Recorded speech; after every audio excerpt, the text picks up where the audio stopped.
Hi friends, ये पहला हमारा ओपनिंग है यहाँ पर। चलो दोबारा बात कर रहे हैं, ठीक है ठीक है। तो आओ चलो समझते हैं, लेट्स अंडरस्टैंड ये कैसे काम करेगा। अब इसी मॉडल को देखिए मिलेगा। अगर आपको इसकी मैकेनिक्स समझ में आती, टूल हमारे पास बहुत सारे हैं।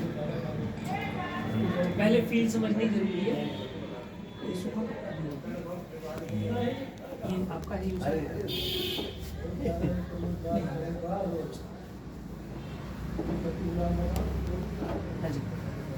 तो आप लेट्स अंडरस्टैंड ये तय हो गया कि मैं बिजनेस करना है, ठीक। और बिजनेस में भी कौन सा बिजनेस करना है ये समझ आ गया, बिग पार्टनर करना है।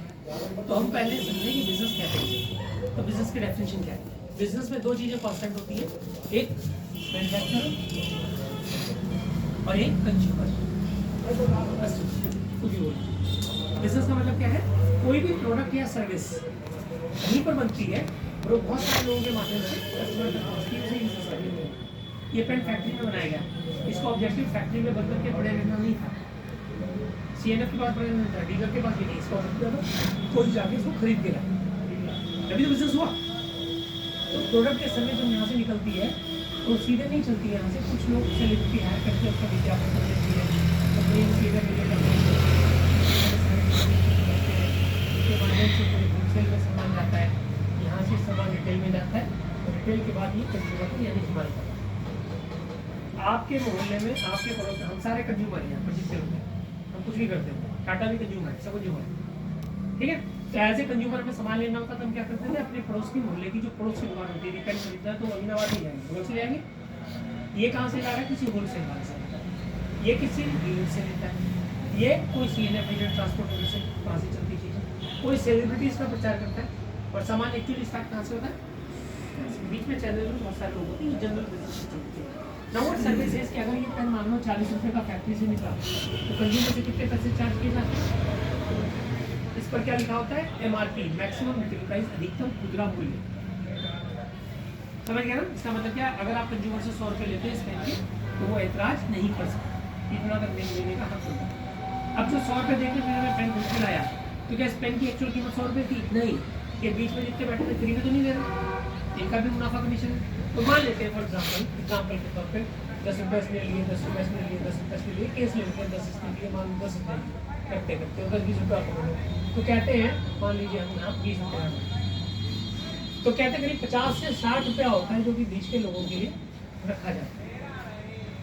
इसीलिए 40 की चीज़ें में 100 रुपये की मिलती है। आप कुछ भी करते जाओगे, आटा खरीदते आओगे, जिस रेट पे आप खरीदोगे पीछे वाले का प्रॉफिट मिलेगा। इसका मतलब क्या है, अगर हमने 400 का सामान खरीदा तो बीच में कितने गए, 600, हमारी जेब से कितने निकले, 1000। अगर हमने 10,000 का सामान खरीदा तो चल कीमत कितनी थी, मात्र 4,000, बीच में कितने गए, 6,000। हाँ की ना, सब मुनाफा हमारे बीच में, ठीक। 60% ऑफ द मनी, कम से कम 60% जो भी हमारे एक परिवार का एवरेज खर्चा महीने का कितना रहता है, ठीक। फिर भी पकड़ ले, तो अगर हम चलो 10,000 ही पकड़ लेते हैं तो इसका मतलब है कम से कम 6,000 एक परिवार का महीने का वेस्ट हो रहा है। ये हमारे लिए तो वेस्टेज ही है ना, इनकी सबकी कमाई है। अगर इसको 12 से गुणा कर दें तो साल भर में कितना चला गया, कम से कम 72,000 का। आपको नौकरी करते कितने हो गए, 12 साल हो गए। अगर इसको 12 से गुणा कर दें, पिछले 12 साल से इस 72,000 रुपये को अगर म्यूचुअल फंड में डाल देते हैं, SIP कर देते हैं, स्टॉक में लगा देते हैं, तो रकम बढ़कर के एक अच्छा खासा कुछ कॉर्पस क्रिएट करती कि नहीं करती। अभी आपकी उम्र के हिसाब से अगले 20-30 साल जो काम करोगे, सोचो कितना पैसे यहाँ पे जाएंगे। एक लाइफ स्पैन में ले लो 50 से 60 साल की उम्र, कितना पैसा बर्बाद होता है। फिर वी आर सोशल एनिमल्स, हम एलियंस नहीं हैं। हमारे रिश्तेदार होते हैं, नानी तरफ से भी, दादी तरफ से, सबके फ़ोन में 200 500 नंबर होते हैं, ठीक। अगर वो जो 500 नंबर होते हैं अगर इस पैसे को उससे मल्टीप्लाई करें, फिर वो 500 लोग भी किसी न जानते हैं। वो जो मोबाइल नंबर है ना, वो भी एक नंबर को, एक व्यक्ति को एक कम्युनिटी बोलते हैं। कोई भी मैरिड पर्सन है, आप शादीशुदा लोग हो, तो एक इनकी साइड का परिवार होगा, आपकी साइड का परिवार है, ठीक। अब मानो एक ही रहन है, वो कहीं भी आई गई, तो वहाँ पर एक और एक्सटेंडेड फैमिली आ गई, दैट्स हाउ इट गोज़, ठीक है। तो अगर इसको इससे गुणा कर दें, इससे गुणा करते हैं, तो पता लगा पूरे ब्रह्मांड का कितना पैसा यहाँ पर कितना बड़ा ध्यान है, सबकी निगाह इस पैसे पे है, सिर्फ हम व्यक्ति को छोड़। हम क्या सोचते हैं, डिग्री ले ले, नौकरी कर ले, लोन ले ले, दुकान खोल ले, पढ़ाई कर ले, दफ्तर खोल ले, तो बाकी सबकी निगाह कहाँ पर है? अडानी अंबानी सब यही लगे। क्या करा उन्होंने? क्या पैसे निकाले उन्होंने? क्या किया? यहाँ पर एक पैरेलल मार्केट है, उसे बताइए। आपको मेरी कोई भी बात से एतराज हो प्लीज़ काट देना, देखो मैं कोई लेक्चर नहीं दे रहा हूँ, मैं आपसे आपकी की बात कर रहा हूँ, ठीक है? मैं आपको सिर्फ बेसिक बिजनेस प्रिंसिपल बता रहा हूँ जो होता है। मुझे इस बिजनेस की वकालत का कुछ शौक नहीं है, मैं आपको सिर्फ बता रहा हूँ सिद्धांत क्या होते हैं, कैसे काम करते हैं। जितने बड़े बड़े घराने थे उन्होंने क्या किया? ये बड़े बड़े बने मॉल, कोई मिलार के नाम से आ गया, कोई ट्रेंड्स के नाम से आ गया, कोई मेट्रो के नाम से आ गया, कोई पलासी के नाम से आ गया, और तो सऊदी अरब से गुरु के नाम से मतलब सऊदी के आगे पता नहीं लखनऊ में कितना पैसा उसने यहाँ पढ़ाई पर ऐसा हमारा सोचना है, ऐसा हमें नहीं महंगा सस्ता छोड़ो, ऐसा हम सोचते हैं, पर वो पैसा नहीं सोचता। अगर वो सोचता लखनऊ में किसी का पैसा ही नहीं है तो पागल है क्या? इन्वेस्टमेंट करना होता ठीक। तो अगर हमें अपनी ज़िंदगी बदलनी है तो हमें मॉल खोल लेना चाहिए, और क्या पॉसिबल है? बहुत पैसे नहीं। एक और तरीका था, और लोगों ने क्या किया? कल लोगों ने e commerce, Myntra, Meesho, Flipkart, Amazon, ये सब दुनिया भर के बंदे घूमे, है ना? तो यही मार्केट जो यहाँ के लिए शिफ्ट हो गई, यहाँ जाने लगी, तो यही मार्केट जाने। मुझे बताओ पैसे कौन बना रहा है? ये छोटे दुकानदार बना रहे हैं, ये मॉल वाला बना रहा है, ये ई कॉमर्स वाले बना रहे हैं? सब ज़्यादा कौन बना रहा है? सबसे ज़्यादा आज की तारीख में कहाँ बढ़े? E commerce. तो अगर आज की तारीख में आपको बिजनेस करना है कौन सा करना चाहिए? दुकान वाला, मॉल वाला, ई कॉमर्स वाला? सब क्या आसान है? आपने वेबसाइट देना आसान है क्या? लगा दी 5 दिन में बिलियन से, अमेजोन ने लगा दी, लड़ोगे हमसे? नहीं, तो पैसा तो यहीं पर है। तो अगर आपको एक अपॉर्चुनिटी मिल जाए यहाँ पर एक पोर्टल आपके नाम से बन जाए,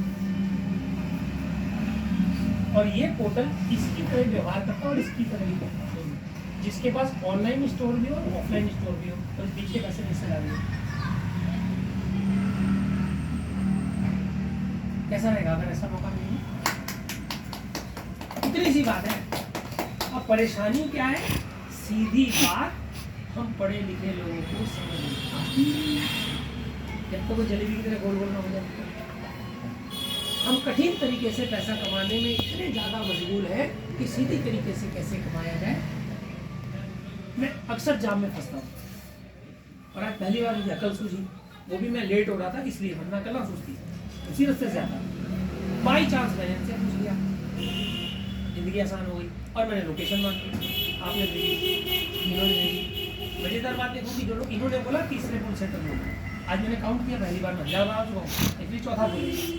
अगर इस चक्कर में मैं तीसरे पे घूम गया होता तो नहीं पता लगा वो घूम रहा होता, है ना? तो जब आपने भेजा और मैंने लगाया, उसको दिखा रहा था वहाँ पे रास्ता वही लेके आ रहा।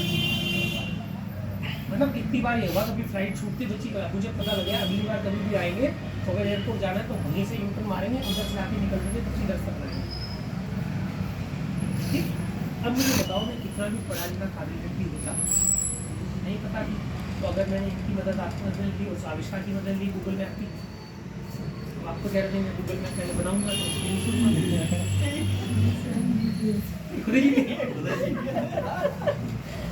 ठीक है। तो हम जिस इंडस्ट्री की बात कर रहे हैं वो क्या कर रही है? आपको अपना पोर्टल देने के लिए तैयार है, और साथ में आपको अपना मॉल भी देने के लिए तैयार है, और साथ में इस पैसे में हिस्सेदारी भी देने के लिए तैयार है। तो हमारा काम क्या है? जब कोई मॉल खुलता है, कोई भी पोर्टल खुलता है, तो अपना प्रचार करते ही नहीं करते, उसी जगह टर्नओवर आता है। लुलु खुला तो आपको बताता हूँ, डिकैथलॉन था तो उनकी जगह से विभूति खंड, ठीक है?